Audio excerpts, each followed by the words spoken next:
Well, for more on this, Elena Servettaz is the Geneva correspondent for Russian radio station Ekho Moskvy, and also a member of the Mikhail Khodorkovsky Anti-War Committee. She joined us live from Switzerland. Thank you so much for joining us. Let's start with, can you give us a sense of the kinds of pressures journalists are facing in Russia today?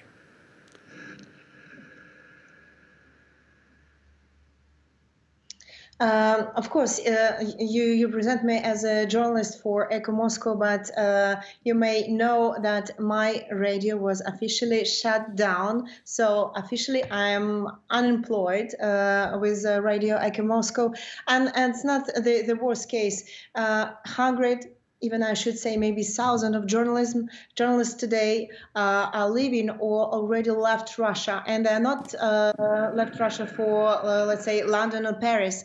They went to Kyrgyzstan, Kazakhstan, I don't know, Armenia, Georgia, all these countries who can allow them to enter their territories without any visas. So now there is a situation that all these people that are waiting what's going to be next for them, and which is important for us in the international community to start thinking not only of having refugee status, but some status for those journalists in Russia who were obliged to leave their homes and their works and to find a place elsewhere. Maybe we should think about creating some like journalists in refugees, or I don't know, journalists in exile, or something like this. It will be much easier for them to enter Western society and to try to build something new and to work for to deliver truthful information, if it's still possible in Russia, which I doubt. Of course, you heard about closing Instagram, Facebook. Facebook is down most of the time. You have to use VPN, which will provide the authorities another address, so you will have an access to all this media you used to read. So it's really difficult. And even in between the country, there are very, very few people who can have this access to media as France 24, I don't know, CNN or Radio France Internationale or something like this. And there is a fight between all these camps inside Russia. One see each other as an enemy. You were mentioning protests in Russia, but there are very few of people who can dare, as Marina Ovsyannikova, as you mentioned before on the first channel. And I should underline that until now, we still have no news from her. And everybody is very concerned what's going to be with this lady. And which is important as well to underline that one of the journalists of Russia Today, which is forbidden now in France, already asked Russian authorities to put her in jail for 10 years, according to the new law. So we've seen a dire situation with many journalists leaving Russia, trying to build up perhaps new outlets that are in exile, with difficulties to broadcast back in Russia, especially with a crackdown on social media platforms like Facebook, like Instagram. I want to go back to those journalists that are still in Russia. How exactly, if you have any knowledge of this, is the Kremlin making sure that media outlets follow the official narratives? I mean, we've seen the criminal prosecutions, we've seen the arrests. What about those who are still working even in state-owned outlets? Is there some sort of official representative that's checking scripts? Are memos sent out daily with the key points of the day? Do you have any knowledge on this? Mm-hmm. Listen, it's already a long time I haven't been inside of Russia because of my work, because I was working with a very famous political opponent to Vladimir Putin. But back to 2003, I was working in Russian TV, and I was covering the discussion in the State Duma. And once we came to the new channel with as a trainee. I was a trainee at that period, and I came from NTV channel, which was very liberal, democratic, and free. And so we changed our trainee position, and I wrote my report from the Duma.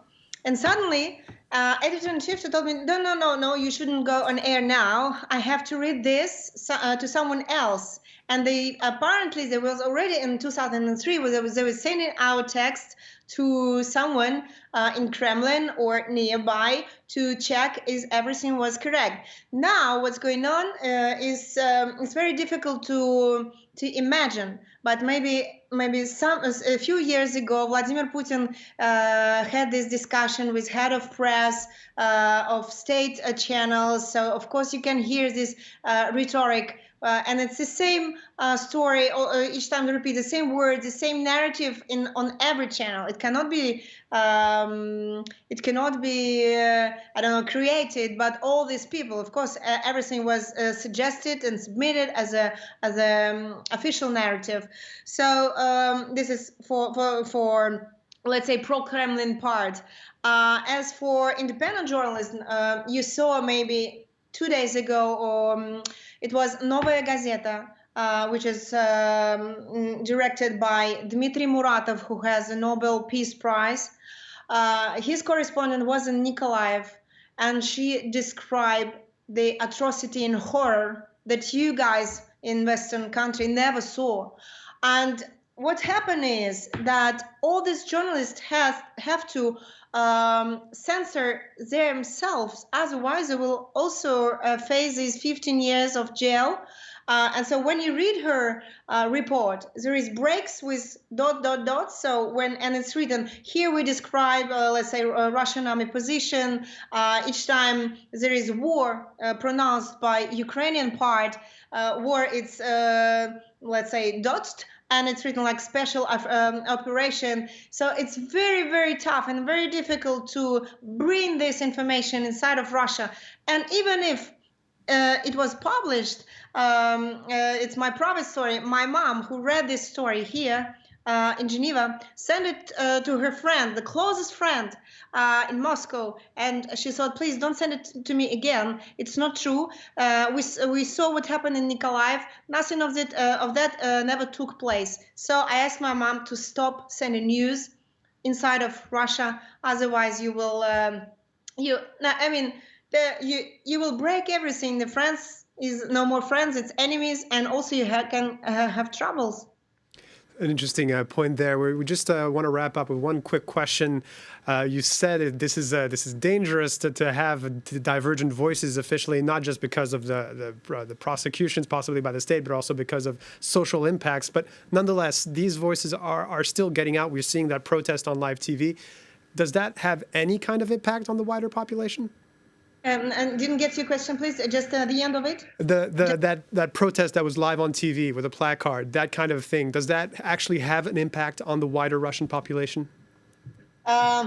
It depends on which population we are talking about. Of course, if we are talking about a Russian who hasn't access to normal, free, democratic information, of course, yes. We thought, okay, for us it's a fresh air. It will be written in the history, it will be written in the books of journalism. Everybody's happy and we see something going on, light in the end of the tunnel. But there is another part of the population who see this as a fake, and it was produced, played as a theater, and so they do not believe it happened actually. But it happened. It was on TV at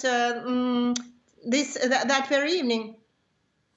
Well, Elena Servettaz, thank you very much for joining us and giving us a bit of an assessment of the freedom of expression situation in Russia.